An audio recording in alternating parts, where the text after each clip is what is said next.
Hello everyone, नमस्ते अनि स्वागत छ हजुरहरूलाई हिमालय किचनमा। आज म हजुरहरूको लागि लिएर आएको छु एउटा बेग्लै प्रकारको रेसिपी।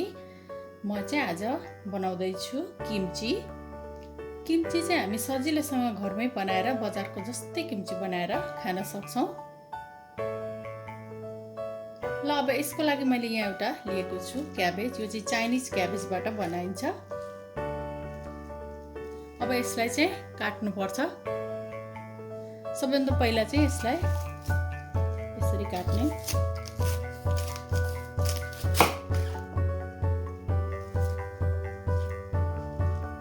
र अब फेरि यसलाई बीचबाट काट्ने।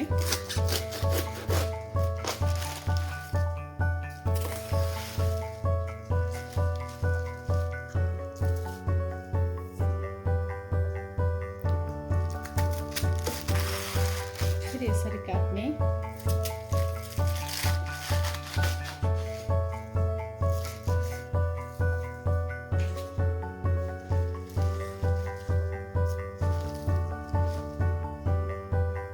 अब यसलाई यसरी मसिनो मसिनो बनाएर यतिको टुक्रा बनाएर काट्नुपर्छ।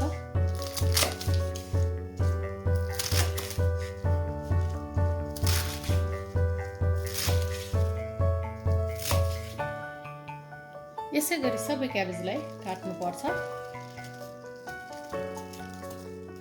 ल मैले यसरी सबै बन्दालाई काटेर यहाँ सकेँ। अब चाहिँ यसमा म नुन राख्दैछु।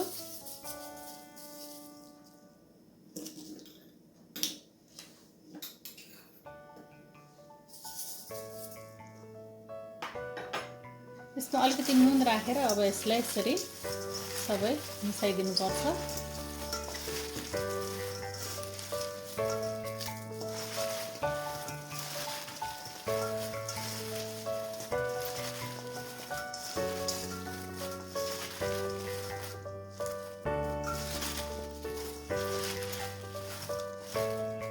अब यति गरेपछि यसलाई छोपेर 1 घन्टाको लागि, कम्तीमा पनि यसलाई 1 घन्टा चाहिँ राख्नुपर्छ।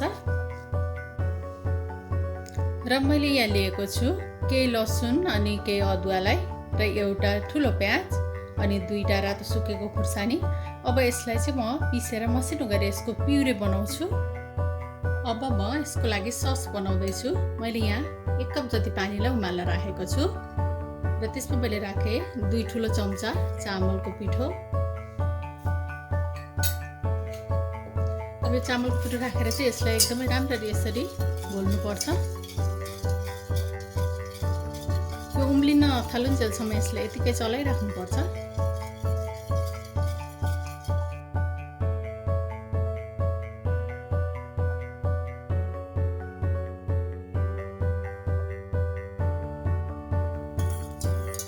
सस उम्लिन थालेको छ र यो हल्का बाक्लो पनि भएछ। अब यति बेला म यसमा राख्छु 1 सानो चम्चा चिनी। त्यसै गरी थोरै नुन पनि राखेँ मैले। अब यसलाई मिक्स गरिदिउँ।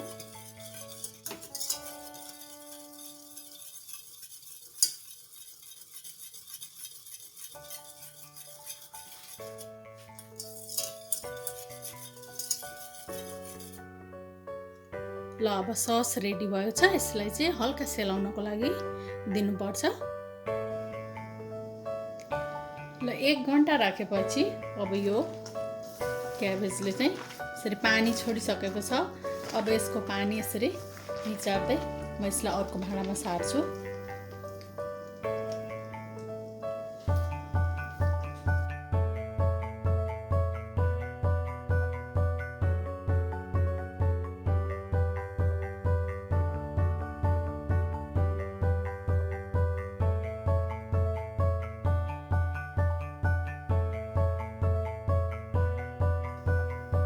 ल अब पानी निचारिसकेपछि अब यसलाई म चिसो पानीले 3-4 चोटि जति मजाले पखाल्छु र यसमा रहेको नुन चाहिँ सबै पखाल्छु।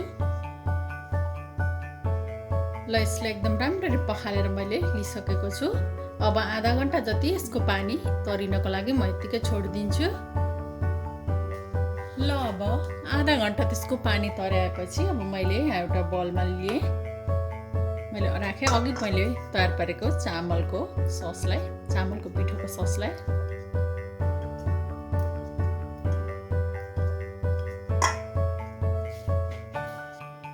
र यसमा मैले राखेँ अघि मैले पिसेको लसुन, अदुवा, प्याज र खुर्सानीको प्युरीलाई। त्यसैगरी 1 ठुलो चम्चा जति रेड चिली फ्लेक्सलाई लिए र 1 ठुलो चम्चा जति काश्मिरी रातो खुर्सानीको धुलो राखेँ। यसले चाहिँ राम्रो कलर दिन्छ। यसमा मैले राखेँ 1 सानो चम्चा सोया सस, 1 सानो चम्चा जति भिनेगर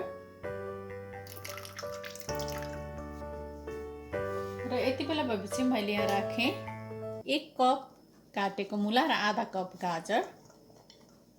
थोरै नुन थप्दैछु, एकदमै थोरै। र अब मैले राखेँ मैले अघि पखालेर पानी तर्याएको बन्दालाई।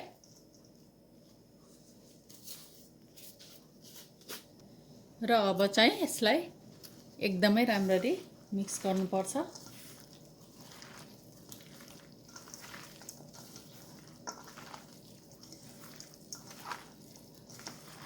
यो भन्दा धेरै पिरो बनाउने हो भने रातो धुलो खुर्सानी अरु यसमा थप्न पनि सकिन्छ।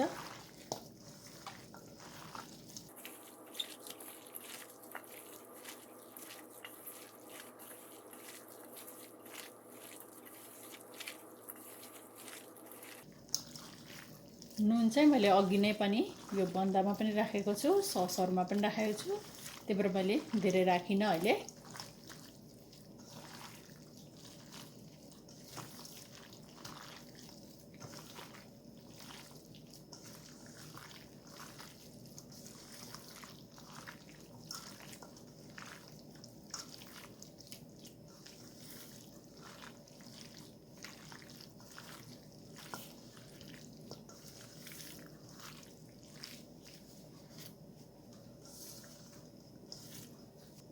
ल अब यति गरेपछि मैले यहाँ एउटा बटल लिएको छु।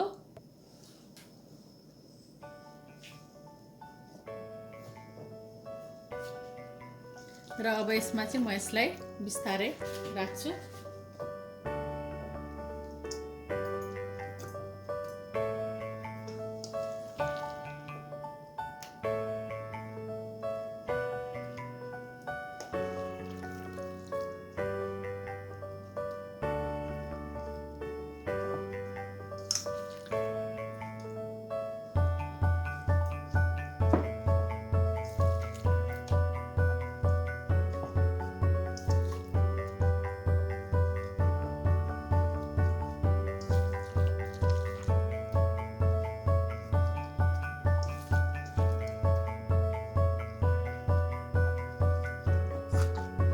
यसरी हल्का गरेर थिच्नु पर्छ।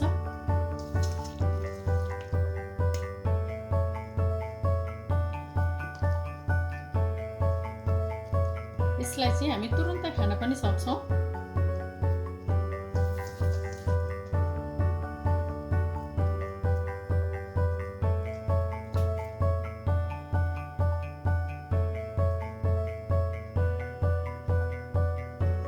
अब यसलाई हल्का गरेर यसरी थिचिदिने।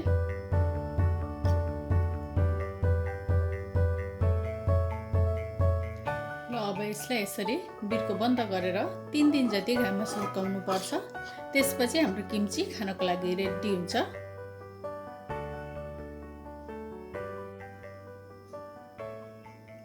र घाममा राखेर 3 दिनपछि किम्ची रेडी भएको छ।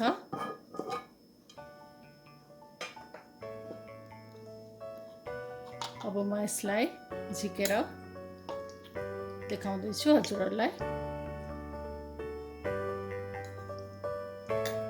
यसलाई चाहिँ हामी अचारको रूपमा खान सक्छौं। यो एकदमै मिठो भएको जस्तो छ।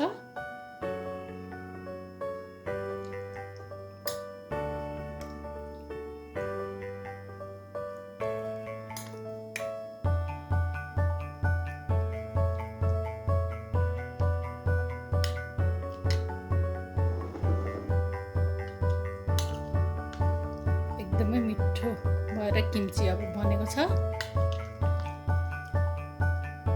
हजुरहरू पनि घरमै यसरी किम्ची बनाएर खानलाई अवश्य पनि ट्राई गर्नु होला। एकदमै मिठो हुन्छ, हेल्दी पनि हुन्छ। किम्ची चाहिँ हाम्रो स्वास्थ्यको लागि पनि एकदमै राम्रो मानिन्छ। हस् त यो मिठो किम्चीको रेसिपी हजुरहरूलाई राम्रो लाग्यो भने हाम्रो भिडियोलाई लाइक, कमेन्ट, सेयर गरिदिनु होला। यस्तै रेसिपीहरूको लागि हाम्रो च्यानललाई सब्स्क्राइब पनि गरिदिनु होला। सब्स्क्राइब गरिसकेपछि नजिकै रहेको नोटिफिकेसन बेललाई पनि अवश्य पनि क्लिक गरिदिनु होला। फेरि यस्तै मिठो परिकारको रेसिपी लिएर आउने नै छु। हाम्रो भिडियो हेरिदिनु भएकोमा हजुरहरूलाई धेरै धेरै धन्यवाद।